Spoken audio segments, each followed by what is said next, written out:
ঘড়িতে তাকিয়ে দেখি ভোর 5টা বাজে। এখন আর ঘুম আসবে না, যাই ফ্রেশ হয়ে আসি বলে জানালা দিয়ে পাই দিয়ে যেতে কারো গলার শব্দ পেলাম। এত ভোরে কি কথা বলছে, রাতে ঘুমায়নি নাকি? কৌতূহল বশত জানালা দিয়ে তাকাতে দেখতে জানালার পাশে গেলাম। জানালা দিয়ে তাকিয়েই দেখি আপু ঘুমাচ্ছে। পাশে আমার আব্বু ও সৎমা বসে আছেন। আব্বুর হাতে একটা কাগজ টাইপের কিছু। আব্বু বলল, আমার যা কিছু আছে তা তো সব আবির ও লাবণ্যরই। আর এই দলিল দিয়ে কি হবে? তোমার আব্বু তো এই দলিলে সবকিছু ওদের দুজনের নামেই লিখে দিয়ে গিয়েছেন, আবার তুমিও লিখে দিলে। আমি এগুলো দিয়ে কি করব? বরং আমার সবকিছুই ওদেরকে লিখে দিব। এটা রাখো, তুমি ওরা ঘুম থেকে উঠে আসলে ওদেরকে বুঝিয়ে দিও। সৎমা বলল, আমার আব্বুর বুকে মাথা রেখে একটু কান্না করতে আব্বু বলল, ভেবো না, ওরা অনেক ভালো। দেখো, সবসময় দুজনেই তোমায় মা বলে ডাকবে, ওদের মায়ের আসনে তোমাকে বসাবে। আমি এবার চলে আসছি আর মনে মনে বলছি, জানি না আমার মায়ের আসনে বসাতে পারবো কিনা, তবে আমার সৎমা নিঃসন্দেহে ভালো মানুষ, তা বুঝতে আর বাকি রইল না। এতদিন উনার প্রতি আমার যে ভুল ধারণা ছিল তা ভুল প্রমাণিত হলো। হয়তো বা আমার নানাই আব্বুকে ফাঁসিয়েছিল ওনার মেয়েকে বিয়ে করার জন্য, কিন্তু আসলেই কি এমন বিষয়টা তা আমার সত্য জানা নেই। হয়তো বা কোনোদিন জানতেও পারবো না, কেননা এই জানার জন্য এমন প্রশ্ন আমি ছেলে হয়ে বাবাকে করতে পারবো না। তবে নানা ও সৎমা আমাকে ও আপুকে এই বিশাল সহায় সম্পত্তি সবকিছু লিখে দিয়ে গেছেন ভাবতেই আমার কেমন যেন অবাক লাগছে। ফ্রেশে আবার রুমে গিয়ে একটু শুয়ে পড়ে ভাবছি, আমার নানা সবকিছু আমাদেরকে লিখে দিয়েছেন কেন? তাহলে কি উনার আর কোনো ছেলে মেয়ে নেই? উনি আর শুধু উনার একটা মেয়েই? একটু পর আপু এসে আমায় ডেকে বলল, ভাই আব্বু ডাকছে তোকে। আমি বললাম, আপু তোর এই অবস্থা, একটু চলাফেরা কম কর, বলেই আব্বুর রুমে চলে গেলাম। আমার সাথে আপুও গেল। আব্বু বলল, বসো এখানে। আমি বসে পড়লাম। বসে দেখি আমার সৎমা আমার দিকে তাকিয়ে আছে, চোখের পাতা যেন ফেলছে না। উনার ফেসটা বলছে উনি যেন এই পৃথিবীর সব থেকে মিষ্টি ডাক মা ডাকটি আমার মুখ থেকে একটিবার শুনতে চাচ্ছেন। আব্বু বলল, শোনো আবির, তোমার নানার মৃত্যুর জন্য আমরা 4 দিনের দিন খাওয়া দাওয়ার আয়োজন করব, তাই তোমার সাথে আলোচনা করতে ডেকে পাঠিয়েছি। আমি বললাম, আচ্ছা আব্বু। এবার বুঝলাম আব্বু কেন কাল বাড়িতে না যেয়ে বলল আমাদের কিছু কাজ আছে। আমার সৎমা ওই রাতে কাগজটি আমায় বের করে দিল। আমি যদিও জানতাম এটা কিসের কাগজ আর কেনই বা দিল, তবুও জানতে চাইলাম এটা কিসের কাগজ। আমার সৎমা বললেন, আমার আব্বু মানে তোমার নানা, ওনার সব সম্পত্তি তোমাকেও তোমার আপুকে লিখে দিয়ে গেছেন এবং আমিও সব লিখে দিয়েছি। আজ থেকে এই সব সম্পত্তি তোমাদের। এই সব কিছুর দলিল এটা, বাবা নাও তুমি। আমার সৎমার কথাগুলো শুনে আমি বুঝছি না আমি এসব স্বপ্ন দেখছি না তো, নাকি আসলে বাস্তবেই কাল রাতে যা দেখছি আসলেই তা সত্যি। আমি বললাম, আমি এসব কেন নিব? এগুলো তো আমার বাবার না, মানুষের কোনো কিছুই তো আমি নিব না। আপু বলল, ভাই এগুলো কি বলছিস? মানুষের কেন হবে? এগুলো আমাদের মায়ের। উনি না হয় আমাদের পেটে ধারণ করেন নাই, তাই বলে কি উনি আমাদের মা নয়? শুধু পেটে ধরলেই কি মা হয়ে যায় ভাই? আপুর কথার উত্তর আমার কাছে নেই। তাছাড়া আপুর উপর আমি কোনোদিন কথাও বলি নাই, তাই আপুর কথায় আমি মাথাটা এবার নিচু করলাম। আব্বু কিছু বলছে না, কেননা আব্বুর বলার মতো এখানে কিছুই নেই। একটু পর মাথা তুলে সামনে তাকাতেই দেখি আমার সৎমা কান্না করছে এবং শাড়ির আঁচলটা দিয়ে চোখটা মুছছেন। সৎমা বললেন, বাবা আজ যদি তোমাদের মা হয়ে এগুলো তোমাদের দিতাম তাহলে তো অবশ্যই নিতে, তাই না? আসলে ডাক্তার আমায় বলেছিল আমি নাকি কোনোদিনও মা হতে পারবো না, তাই যেদিন থেকে জানতে পারি তোমার আব্বুর ছেলে ও মেয়ে রয়েছে, সেদিন থেকেই ভাবতাম আমি তাহলে তোমাদের পেটে না ধরেও মা হব, মা ডাকটা শুনতে পাবো, কিন্তু সেটা আমার ভাগ্যে নেই। আমি বললাম, কে বলেছেন নেই মা? আজ থেকে আমি তোমাকে মা ডাকবো। বিছানা হতে দলিলটা তুলে নিয়ে বললাম, এটা তোমার কাছেই রাখো। উনি এবার কিছুটা কান্না ভেজা কণ্ঠে সুরে হাসি দিলেন। এবার শুরু হলো নানার মৃত্যুর 4র্থ দিনে আমরা কিভাবে খাওয়া দাওয়ার সব আয়োজন করব, তা নিয়ে আলোচনা ও পরিকল্পনা। সব পরিকল্পনা মাফিকই খাওয়া দাওয়ার আয়োজন শেষ হয়ে গেল। এবার আমাদের বাসায় চলে আসার পালা। আমি আর আব্বু গাড়িতে উঠে বসে আছি। আপু আসছে না। কি ব্যাপার, আপু আসছে না কেন? আপু না আসায় আব্বু আমায় ভিতরে গিয়ে আপুকে নিয়ে আসতে বললেন। আমি গাড়ি থেকে নেমে যেতেই আপু ও মা দেখলাম আসছে। আপু গাড়িতে উঠে বসলো, মা বাইরে গাড়ির জানালার সামনে দাঁড়িয়ে রইলো। আব্বু গাড়ি স্টার্ট দিতেই আপু আব্বুকে গাড়ি বন্ধ করতে বললেন। আপু বলল, ভাই একটা কথা বলি। আমি বললাম, আপু বল। আপু বলল, মাকে আমাদের সাথে নিয়ে যাবি? উনি তো এই বাসায় পুরো একা, একা একা কিভাবে থাকবে? আমি আপুকে ইশারায় বললাম, আমায় নয়, আব্বুকে বল। আপু যদি আব্বুকে বলে আমি জানি আব্বু না করবে না। এবার আপু আব্বুকে বলল, আব্বু সম্মতি দিলেন। আমি গিয়ে আব্বুর সাথে সামনে বসলাম আর আপু ও মা পিছনে বসলো। আমি ভাবছি জন্মের পর মায়ের আদর পাইনি, কিন্তু আমার ভাগ্য হিসাব লেখা থাকবে সত্যি আমি বিশ্বাস করতে পারছি না। এবার আমি সৎমাকে নিজের মায়ের মতো করে পেয়ে গেলাম। জানি না মায়ের আদর কেমন হয়, উনি আমার সন্তানের আদর দিবেন কিনা তা সময় বলে দিবে। তবে উনি যে নিশ্চিত আমাদেরকে নিজের সন্তান হিসেবে মেনে নিয়েছে তা বোঝা যাচ্ছে। বাসায় চলে আসলাম। আমি আমার রুমে এসে একটু ফ্রেশ হয়ে শুয়ে রয়েছি। ব্যস্ততায় অনু অনেকবার ফোন করেছিল, ধরাই হয়নি, তাই অনুকে ফোন করলাম। 1বার 2বার 3বার ফোন দেওয়ার পর অনু এবার ফোনটা ধরলো। অনু অনেক জোরে চেঁচিয়ে বলল, তুই কে রে কুত্তা? কি ব্যাপার, আমি কি রং নাম্বারে ফোন দিয়েছি নাকি? অনু তো আমায় কোনোদিন কুত্তা বলে না, আবার তুইও বলে না। ফোনটা সামনে নিয়ে দেখি, না এটা তো অনুরই নাম্বার। আবার ফোনটা কানে নিয়ে হ্যালো বলতেই, এই তুই আমার সাথে কথা বলবি না, আর কোনোদিনও ফোন করবি না। এবার বুঝলাম এটা আসলে অনুই চরম রেগে গিয়েছে, তাই এভাবে বলছে। আমি বললাম, অনু আমার কথাটা তো শোনো আগে। অনু বলল, কিছু শোনার মতো নাই। বলেই অনু এবার শুরু করে দিল বাংলা মন্ত্র পড়া। আমি চুপ করে থাকলাম, কেননা আমার একবার হলেও উচিত ছিল অনুকে এসব বলা। ওটা না 5 মিনিট আমায় মন্ত্র শোনালো বাংলা ভাষায়। আমি বললাম, শেষ হয়েছে তোমার এবার, আমি কিছু বলতে চাই। অনু চুপ করায় বুঝলাম ওর মন্ত্র শোনানো শেষ।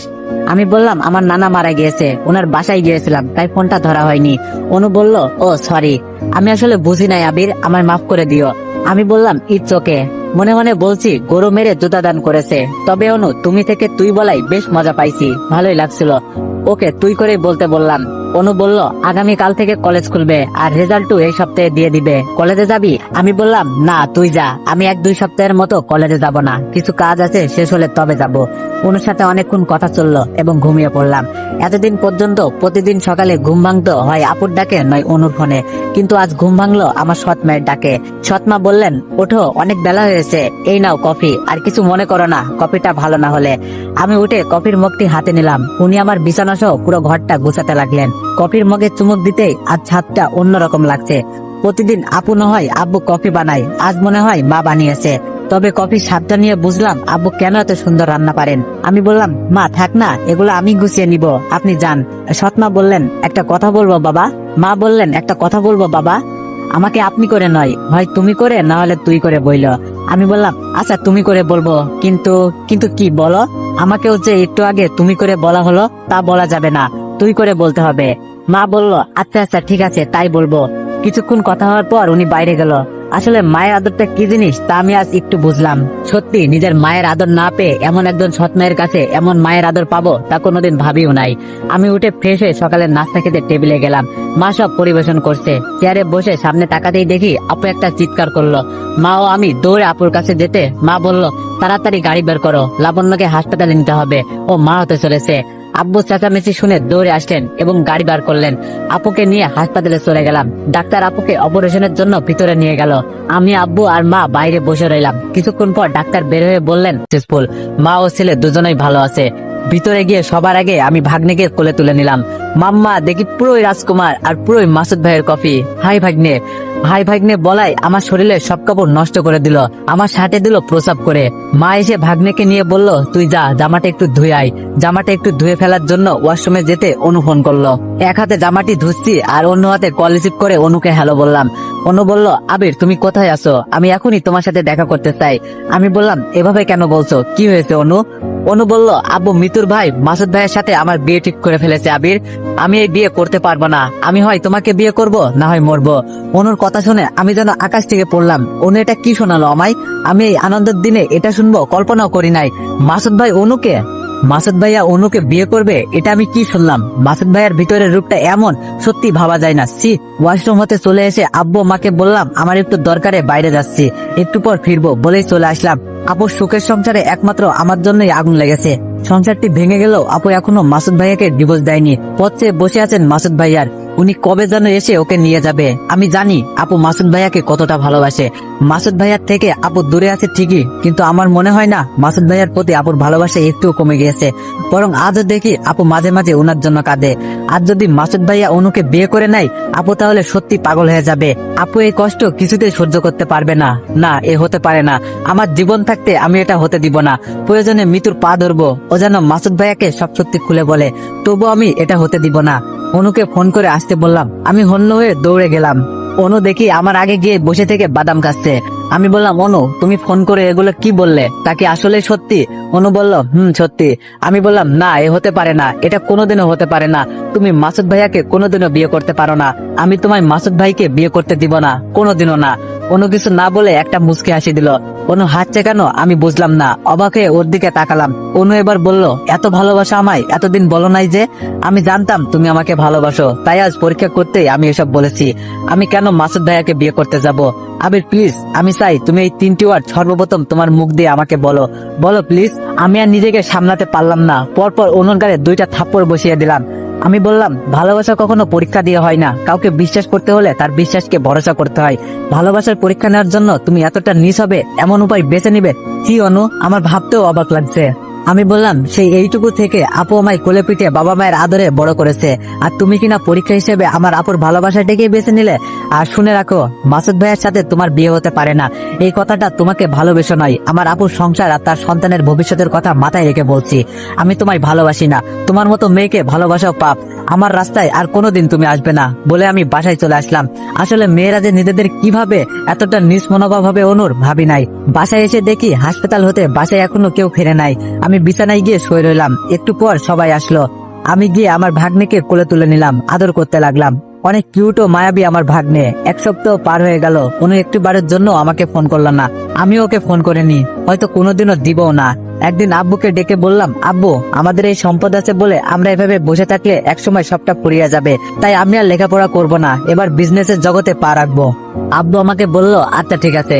পুরোনো ছোট্ট ওয়ার্কশপটি বৃহত্তরে পরিণত করলাম। যেই গার্মেন্টসে আমার আপু কাজ করতো ওই গার্মেন্টসটাকে কিনে বসলাম। মাঝখানে মায়ের সাথে কিছু মনোমালিন্য হলেও অবশেষে আমি রাজি হয়ে গেলাম সবার ইচ্ছায়। একদিন মা বলে বসলো, বাবা, এই বাসা তো আমরা পরিবর্তন করতে পারি, তোমার নানার বাসাটিতে কেউ নেই, খালি পড়ে আছে, আমরা তো ওখানে থাকতেই পারি। সবাই ওই বাসায় থাকলেও আমি থাকতে পারবো না, আমি তা মাকে সাপ সাপ করে বলে দিলাম। এই নিয়ে মায়ের সাথে মূলত কিছুটা মনোমালিন্য হয়, কিন্তু আজ আমিও রাজি হয়ে গেলাম।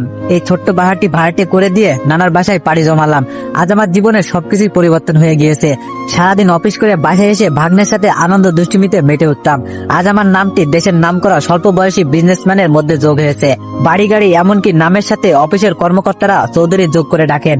মাসুদ ভাইয়া, মিতু বা অনু, কারোর সাথে আমার আর এই একটি বছরের জন্য কোনোদিনও দেখা হয়নি। আমি দেখা করার চেষ্টাও করিনি। সমাজে যেখানে টাকা পয়সার অভাবে এতিম দরিদ্র ছেলেমেয়েরা পড়াশোনা বন্ধ হয়ে যায়, সেখানে আমি আমার হাতটা বাড়িয়ে দিই, কেননা আমি এই জীবনের এক পর্যায়ে ওদের মতোই এতিম ছিলাম। এরই সুবাদে আমি যেই কলেজে পড়তাম সেই কলেজে প্রধান অতিথি হয়ে এক অনুষ্ঠানে ডাক পেলাম, সমাজে হতদরিদ্র ও এতিম মানুষদের সাহায্য করার জন্য। কলেজে একটা ক্লাব খুলবো, মূলত তারই জন্য অনুষ্ঠানের আয়োজনটা করা হয়েছে। আমি ওদের ডাকে সাড়া দিলাম এবং যাব বলে জানিয়ে দিলাম। ভাবতেও যেন অবাক লাগছে, মানুষের ভাগ্য কি লেখা আছে তা আসলে বলা অনেক কঠিন। আজ যে কলেজে পড়তাম, একসময় সেই কলেজের এক অনুষ্ঠানে আমি প্রধান অতিথি হয়ে যাচ্ছি। আমার ভাগ্নেকে সাথে নিয়ে যাব বলে ভাবলাম। এই এক বছরে যতটা পরিবর্তন হয়েছে, সব পরিবর্তন বদলিয়ে আগের মতো এতিম ও গরিব বেশ ধরলাম। আমার ভাগ্নেকে কোলে নিয়ে ভাড়ায় চালিত গাড়ি করে অনুষ্ঠানে প্রধান অতিথি হয়ে গেলাম। একটু সামনে গিয়ে চেয়ারে বসে ভাগ্নেকে নিয়ে বসে বাদাম খাচ্ছি আর এদিক ওদিক তাকাচ্ছি, কেননা আমি অনার্স দ্বিতীয় বর্ষে ওঠার পর পড়ালেখা বাদ দিয়েছি। আর সেই হিসাবে অনুর এখন তৃতীয় বর্ষে পড়ালেখা করার কথা, কিন্তু অনুকে দেখছি না। আমার পাশে বসে থাকা দুই ভদ্রলোক গল্প করছিল। প্রিন্সিপাল স্যারকে কতবার বললাম আবির চৌধুরীর মতো মানুষকে এই অনুষ্ঠানে প্রধান অতিথি না করতে, উনি শুনলেনই না আমাদের কথা। উনার মতো মানুষ কি এই অনুষ্ঠানে আসবেন নাকি, এবং এই ক্লাবে কি স্পন্সর করবেন কখনো? কখনোই করবেন না। এবার বুঝুক ঠেলা, অনুষ্ঠানের আয়োজন সব লক্ষ্যটাই বৃথা গেল। মাঝখান থেকে শুধু শুধু এতগুলো টাকা নষ্ট হয়ে গেল। আর মাত্র 5 মিনিট সময় অনুষ্ঠান বাকি, এখনো প্রধান অতিথি আবির চৌধুরী আসে নাই। ফোন দিলে ফোন বন্ধ দেখাচ্ছে। আসলে সবার কি প্রতিক্রিয়া আমার বিষয়ে সেটা শুনতেই আমি এভাবে এখানে উপস্থিত হয়েছি। অনুষ্ঠান শুরু হয়ে গেল। দুই টিমে স্টেজে উঠলো। দেখতে দুইজনকেই বেশ সুন্দর লাগছে। ওরা মাউথ স্পিকার নিয়ে বলল, আজকে এই অনুষ্ঠানটি আমরা দুইজন উপস্থাপনা করছি, আমি অনু আর আমি মিতু। তার মানে এরা দুইজনেই অনু আর মিতু। আরে বাহ, মেকআপে দেখছি দুইজনকে চিনতেই পারি নাই। অনুষ্ঠান শুরু হয়ে গেল। মামা ভাগ্নে বসে অনুষ্ঠান উপভোগ করতে লাগলাম। একটু পর আমার ভাগ্নে কান্না করছিল, তাই পাশে বসে থাকা ওই ভদ্রলোক স্যার দুইজন বলে বসলো, এইটুকু বাচ্চা নিয়ে কি অনুষ্ঠান দেখতে আসে? নিজেও দেখবে না, আবার আমাদেরকেও দেখতে দিবে না। এক স্যার বলল, কি ব্যাপার, তোমাকে এই কলেজেরই ছাত্র মনে হচ্ছে, তুমি আবির না? আমি বললাম, স্যার আমি আবির। স্যার বলল, ও পড়াশোনা বাদ দিলে যে, আর এই বাচ্চাটা কার? আমি বললাম, এমনি স্যার, আর ও আমার ভাগ্নে। স্যার বলল, ও তো বলো এখন কি করো, ব্যবসা ট্যাবসা নাকি জব করো? আমি কিছু বলতে যেতে আমার ভাগ্নে আমার কান্না শুরু করে দিল। আমার আর কিছু বলা হলো না। আবার ওনারাও একটু পর উঠে গেলেন। অনুষ্ঠান প্রায় শেষ। একটা যৌথ নাচটি দিয়ে অনুষ্ঠানটি শেষ হবে এবং নাচবে উপস্থাপক অনু ও মিতু। বেশ ভালোই নাচ করলো দুইজন। নাচ শেষে অনু মাউথ স্পিক নিয়ে বলতে লাগলেন, অন্তত দুঃখের সাথে জানাচ্ছি যে আমাদের অনুষ্ঠানে আসবে আসবে পথে থেকেও শেষ অব্দি প্রধান অতিথি আসে নাই। আমাদের অনুষ্ঠানের উদ্দেশ্যটাই বৃথা গেল। কোনো উদ্দেশ্যই বৃথা যায়নি বলে জোরে চিৎকার দিয়ে উঠলাম। আমি ভাগ্নেকে কোলে নিয়ে স্টেজের দিকে যেতে লাগলাম। ভাগ্নেকে নিয়ে স্টেজে উঠলাম। আমাকে দেখে অনু চুপ হয়ে গেল। মিতু বলে উঠলো, আরে তুই এখানে কেন? প্রিন্সিপাল স্যার বললেন, কে আপনি? আমি বললাম আমি আর কেউ নয়, যাকে এই অনুষ্ঠানে প্রধান অতিথি করে কোন চিঠিতে দাওয়াত করেছেন, আমি সেই আবির চৌধুরী। এবার মাউথ স্পিকারটা হাতে নিলাম, সামনে খেয়াল করে দেখলাম মিতুর ভাই সহ বেশ কিছু পুলিশ এই অনুষ্ঠানে উপস্থিত হয়েছে। আমি এবার সবার উদ্দেশ্যে কিছু কথা বলতে লাগলাম। আপনারা ভাবছেন আমি এভাবে কেন এসেছি, আর আমার কোলে এটা কে, তাই তো? আসলে আমাকে কে কি ভাবে তাই দেখার জন্য এভাবে এসেছি। আর এই ছেলেটি আপনারা যে কাজ করতে বা যে উদ্দেশ্য নিয়ে ক্লাব খুলছেন তারই একটা অংশ। ওর বাবার থেকেও নেই, আজ জন্মের 1 বছর, তবু ওর বাবার মুক্তি দেখেনি। ও এতিম, আমার ভাগ্নেও। আর মজার বিষয় হলো এই স্টেজেই ওর ফুপু ও স্টেজের সামনেই দাঁড়িয়ে আছেন ওরই জন্মদাতা বাবা। সবাই ভাবছে আমি কোথা থেকে এসে এইসব কি বলছি। সবাই যাতে বিষয়টা মনোযোগ সহ শুনে এবং বিশ্বাস করে, তাই পকেট হতে 1 লাখ টাকার নগদ একটা বান্ডিল ও আরো 1 লাখে চেক সাইন করে প্রিন্সিপাল স্যারের হাতে দিয়ে বললাম, এই ক্লাবের কাজ যত দ্রুত শুরু করে দিন। সবাই অবাক ও হাততালি দিয়ে উঠলো। এবার আপনাদের উদ্দেশ্যে আমি কিছু বলতে চাই আপনাদের, যদি আমায় সময় দেন। সবাই বলল, বলেন, আমরা শুনবো। আমি বললাম, আজ এখানে অনেক মেয়ে উপস্থিত আছে, তাদের উদ্দেশ্য করে ও এক নিষ্ঠুর বাবার কাহিনী বলবো আপনাদের। 10 মিনিট শুনবেন কি? সবাই শুনতে চাইলে বলতে লাগলাম। তো সবাই কিউএনএ ভিডিওর জন্য বেশি বেশি কমেন্ট করো। ধন্যবাদ।